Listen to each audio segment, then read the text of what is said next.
Hi, my dear students. So, we were discussing our chapter number 8 in SS, which was framing of Constitution and its features. Until now, we have seen the meaning of Constitution, its importance, the process of framing the Constitution, and the most important document, which is considered to be the soul of the Constitution, is the preamble.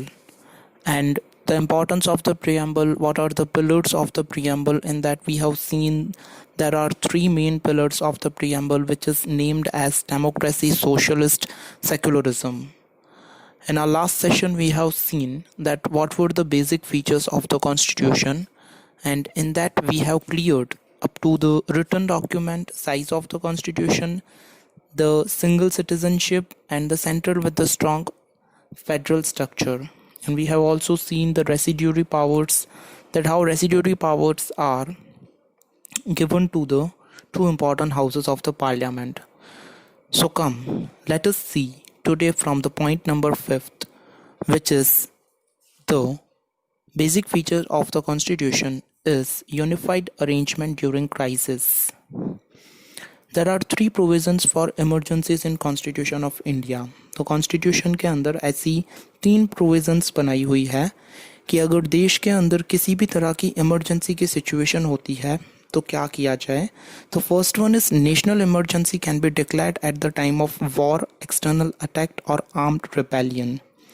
अगर देश के अंदर कोई भी युद्ध होता है या कोई दूसरा ऐसा कंट्री है जो अटैक करता है, या किसी तरह के हथियारबंदी लोग अगर देश पे अटैक करते हैं, तो नेशनल इमरजेंसी लगाई जाती है. एट दैट टाइम मिलिट्री के जो पर्सन्स होते हैं उनके हैंड्स में सब कुछ सौंप दिया जाता है.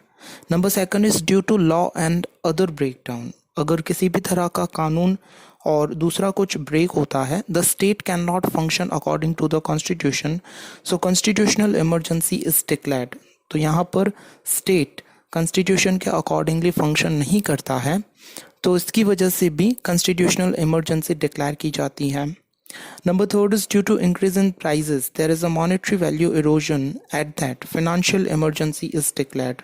तो अगर मार्केट के अंदर सबकी प्राइजेस बढ़ने लगे, यानी जितनी प्रोडक्ट्स हैं उन सब के दाम बढ़ने लगे, तो यहाँ पे फाइनेंशियल इमरजेंसी डिक्लेयर की जाती है. ऐसी थ्री प्रोविजंस बनाई हुई है कि अगर देश में किसी भी तरह के क्राइसिस आते हैं या देश पे किसी भी तरह के बुरे हालात आ जाते हैं, तो तब किस तरह की इमरजेंसी डिक्लेयर की जाती है. The central government has been given more powers to deal with this emergency. Central government को ज़्यादा पावर्स दिए जाते हैं इन इमरजेंसी से डील करने के लिए. At the time of emergency India is almost turned into a unitary system. और जब इमरजेंसी की सिचुएशन आ जाती है तो इंडिया के अंदर यूनिटरी सिस्टम लागू कर दिया जाता है. इसका मतलब ये हुआ कि देश का जो भी शासन है, जो भी एडमिनिस्ट्रेशन है, वो मिलिट्री के हैंड्स में सौंप दिया जाता है. Number 6 is parliamentary system. India has a parliamentary system of government. We are well aware about this कि इंडिया के अंदर जो सिस्टम है गवर्नमेंट की, वो पार्लियामेंट्री सिस्टम है. In a parliamentary system the parliament is supreme authority representing people. Parliamentary system के accordingly parliament ही वो सुप्रीम अथॉरिटी होती है जो कि देश के लोगों को रिप्रेजेंट करती है. The legislature at the union is the parliament. जो लेजिस्लेचर यूनियन में होता है, यानी कि सबका संगठन बना हुआ होता है, वो उसे हम पार्लियामेंट बोलते हैं. The parliament is bicameral, means it has two houses. Parliament bicameral है, यानी कि इसके दो चैम्बर्स बनाए हुए हैं. These two houses are upper house and lower house.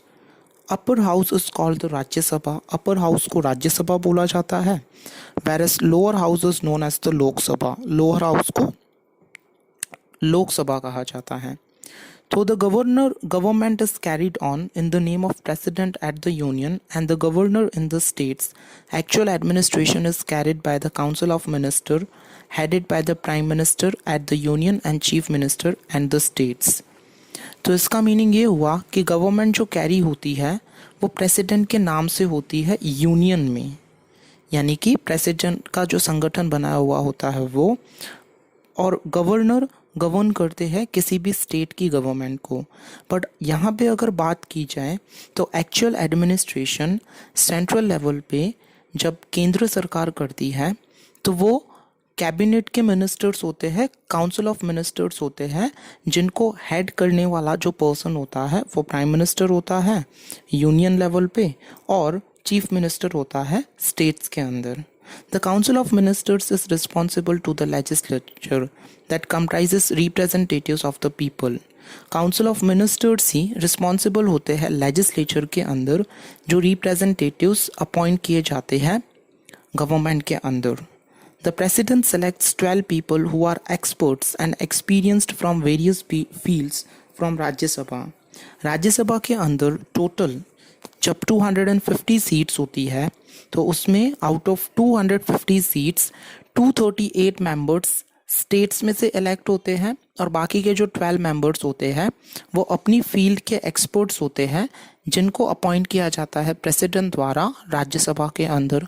Rajya Sabha is a permanent house in which 1/3 members retire every 2 years, the same number of members for election.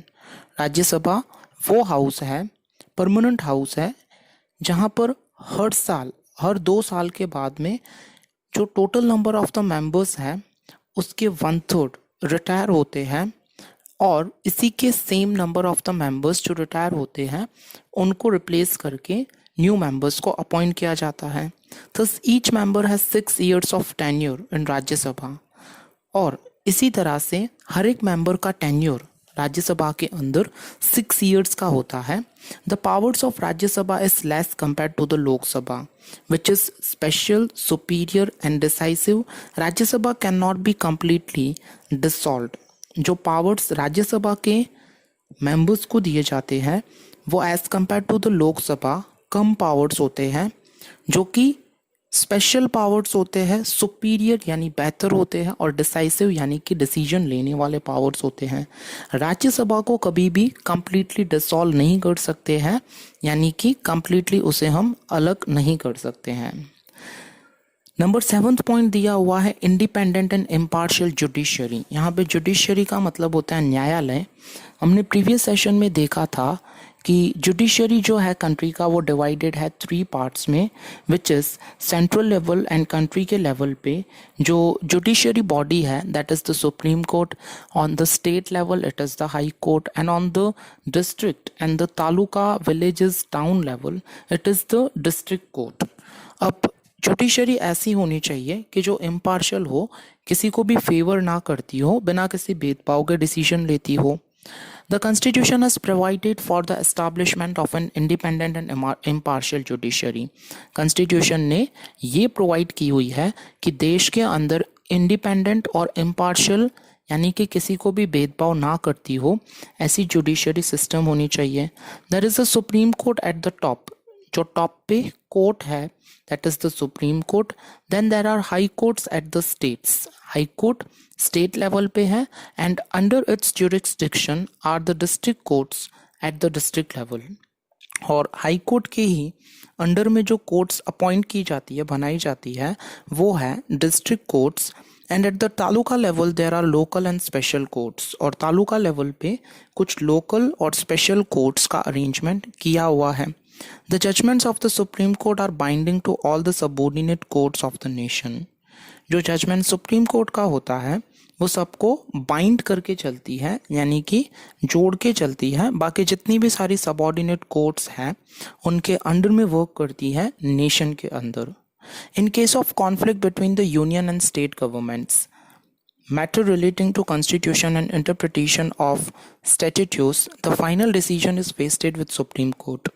अगर कोई ऐसा केस होता है कॉन्फ्लिक्ट का, यानी कि यूनियन और स्टेट गवर्नमेंट्स के बीच में, तो कॉन्स्टिट्यूशन के मैटर्स रिगार्डिंग कोई भी ऐसा इंटरप्रिटेशन जब हो रहा है, यानी कि लॉ के रिगार्डिंग सेंट्रल गवर्नमेंट और स्टेट गवर्नमेंट के बीच में अगर किसी बात को लेकर बातचीत चल रही है या झगड़ा हो रहा है या कॉन्फ्लिक्ट हो रहा है, तो उसका फाइनल डिसीजन जो लेती है वो बॉडी होती है supreme court.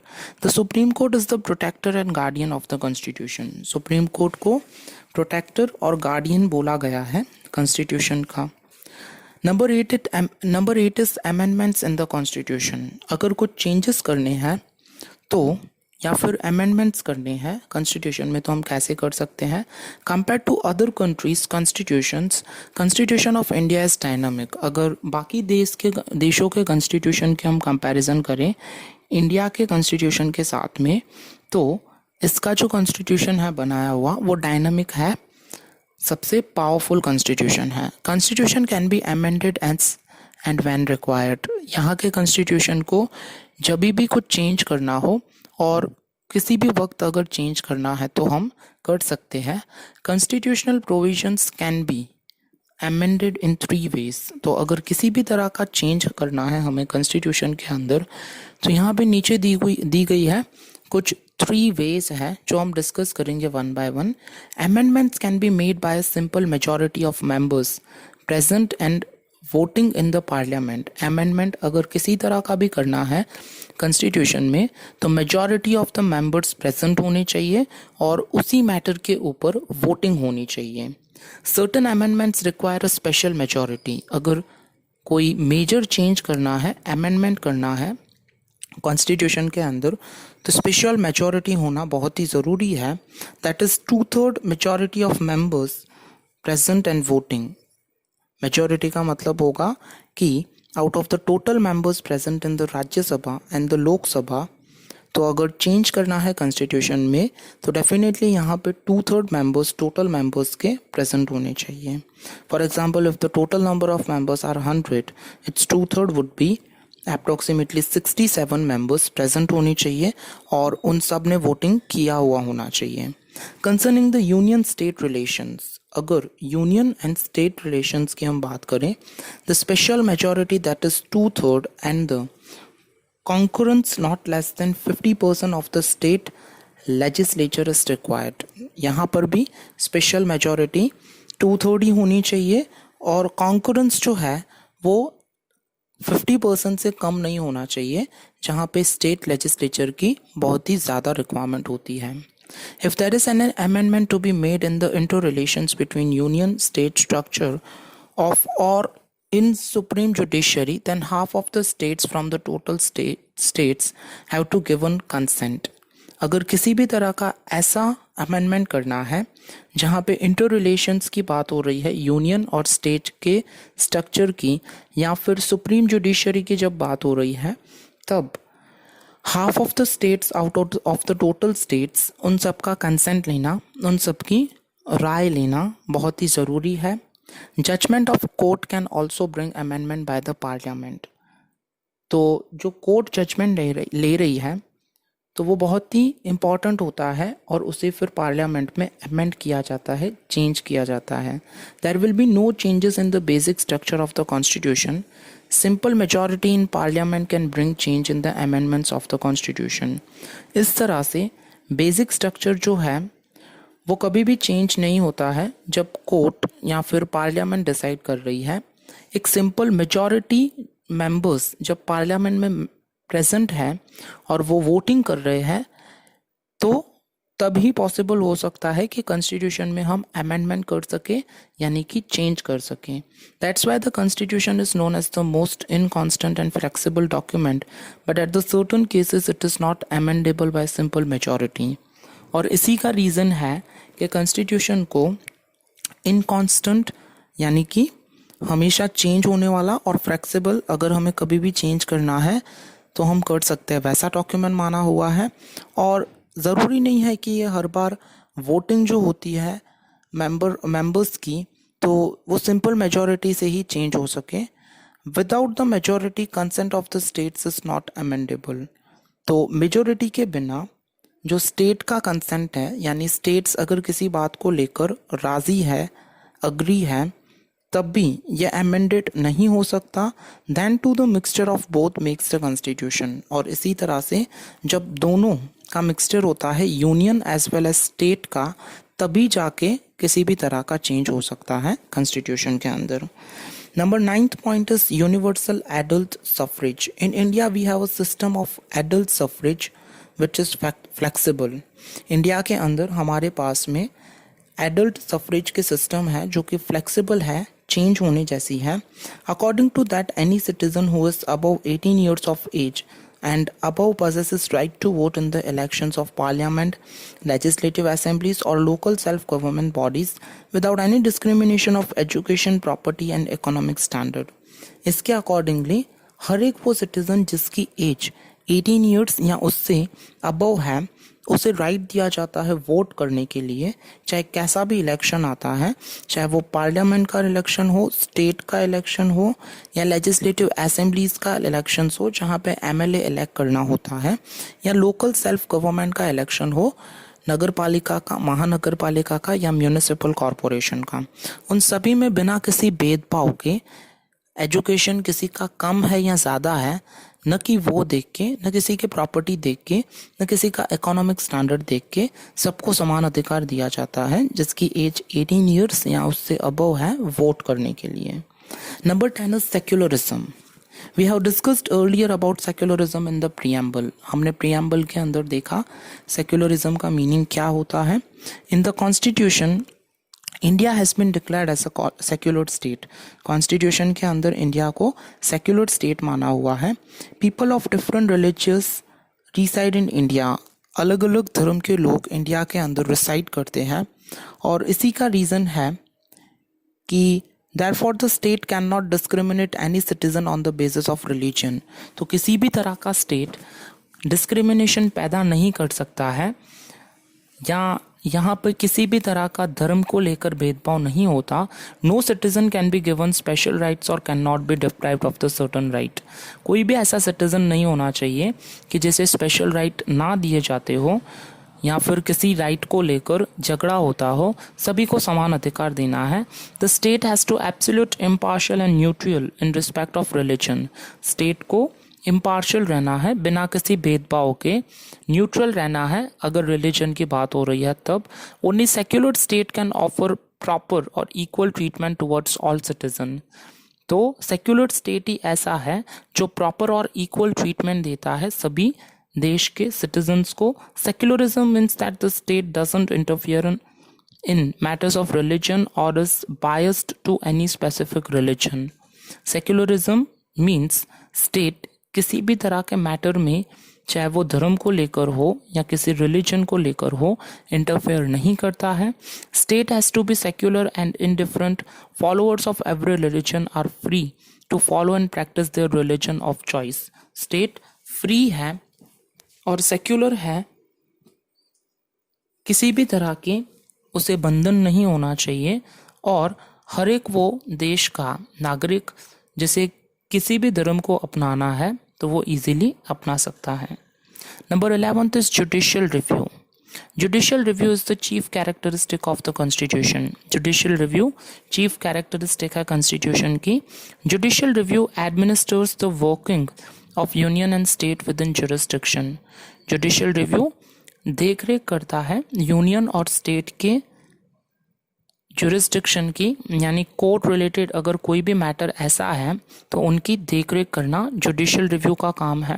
Without disrespecting the powers of parliament, the constitution has made an effort to harmonise the principles of judicial review. और पार्लियामेंट के पावर्स को डिसरिस्पेक्ट न देना, कॉन्स्टिट्यूशन ये एफर्ट्स बनाता है, ऐसी मेहनत करता है कि ये हमेशा हार्मोनाइज करके रखे जुडिशियल रिव्यू के प्रिंसिपल्स को। Parliamentary amendments, external orders, ordinances and judicial judgements are given for judicial review.